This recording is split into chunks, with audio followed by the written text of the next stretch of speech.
ఆంధ్రప్రదేశ్ వ్యాపార రంగం దేశంలో అగ్రగామిగా నిలిచిందని మంత్రి కింజరాపు అచ్చెన్నాయుడు వెల్లడించారు. దేశీయ ఉత్పత్తిలో రాష్ట్ర వాటా 29% చేరినందున ఇది రైతుల కృషికి నిదర్శనమని ఆయన కొనియాడారు. ఈ సందర్భంగా పెనమలూరు మత్స్యశాఖ కమిషనర్ కార్యాలయంలోని ఆక్వాకల్చర్ అభివృద్ధి సంస్థ కార్యమండలి ప్రమాణ స్వీకారోత్సవంలో మంత్రి ముఖ్య అతిథిగా హాజరయ్యారు.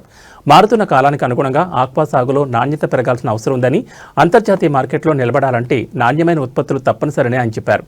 అసలైన వృత్తిపరమైన ఉత్పత్తులను ప్రోత్సహించేందుకు ప్రభుత్వం 1200 కోట్ల రూపాయల విద్యుత్ రాయితీతో రైతులకు మద్దతు అందిస్తోంది.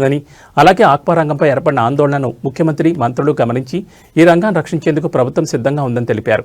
ఈ కార్యక్రమంలో స్థానికులు, ప్రముఖులు పెద్ద సంఖ్యలో పాల్గొని ఉత్సాహవంతంగా పాల్గొన్నారు.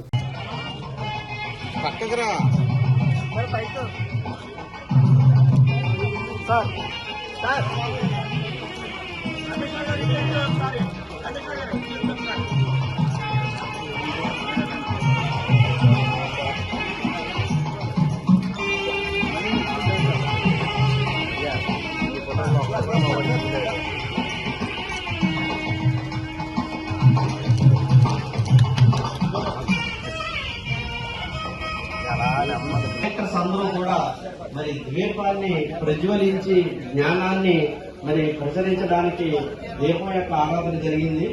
సో మరి ముఖ్యంగా నాన్ అఫీషియల్స్ తో కలిపి ఉండాలని చెప్పి ఈ రోజు వేదిక మీద ఉన్నటువంటి సో దాసంశెట్టి వెంకటలక్ష్మీనారాయణ గారు, వీరి అమలాపురం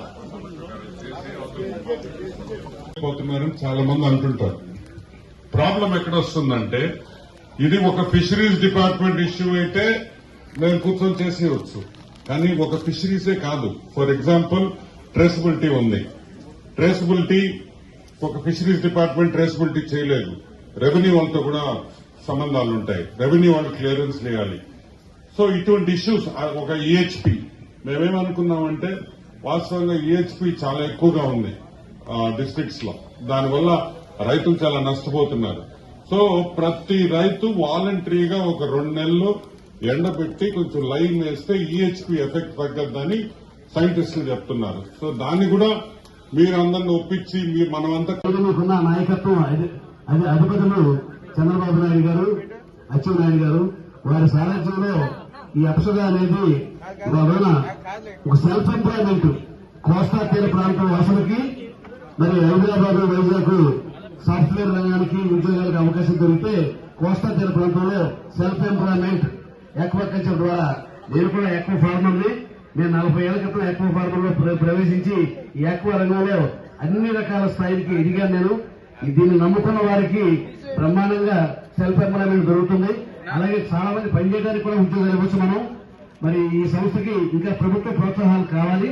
చంద్రబాబు నాయుడు గారు, అచ్చెన్నాయుడు గారు ముందు నుంచి కూడాను ఆక్వాకల్చర్ కి కరెంటు బిల్లులు తగ్గించి నాణ్యమైన సీడ్ ఉత్పత్తి చేసి ఎక్స్పోర్ట్ లో ఏ రకమైన ఇబ్బందులు లేకుండా ఎక్స్పోర్ట్ చేసి మంచి ధర రైతుకి ఇచ్చేలాగా ప్రయత్నాలు చేస్తా ఉన్నారు. తప్పనిసరిగా మీ నాయకత్వంలో మరి మన ప్రభుత్వ హయాంలో ఆక్వాకల్చర్ కి కోల్పోయిన పరిస్థితి కనపడతా ఉంది.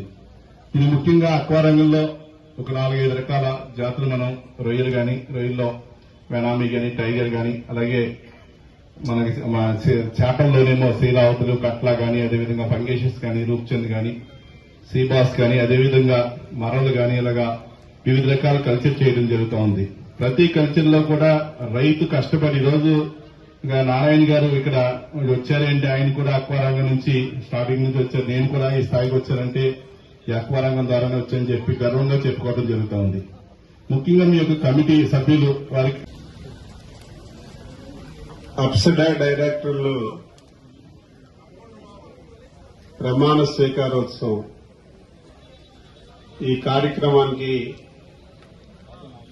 పెద్దలందరూ ఇచ్చేశారు. అప్సడా కో వైస్ చైర్మన్ ఆనం వెంకటరమణారెడ్డి గారు, ఏపీఎస్ అక్వాకల్చర్ భారత రాజ్యాంగాన్ని మరియు ఆంధ్ర రాష్ట్ర చట్టాలను నేను గౌరవిస్తాను. భయం, ప్రీతి, దేశం లేకుండా అప్సరా సభ్యునిగా అప్సరా చట్టం ప్రకారము నా విధులను నిబద్ధతతో నిర్వర్తిస్తాను. ఆంధ్రప్రదేశ్ లో అక్వాకల్చర్ అభివృద్ధి కోసం పర్యావరణ పరిరక్షణ మరియు వాటాదారుల సంక్షేమాన్ని నిర్ధారిస్తూ కృషి చేస్తాను. నా అధికారిక బాధ్యతల్లో నిజాయితీ, పారదర్శకత,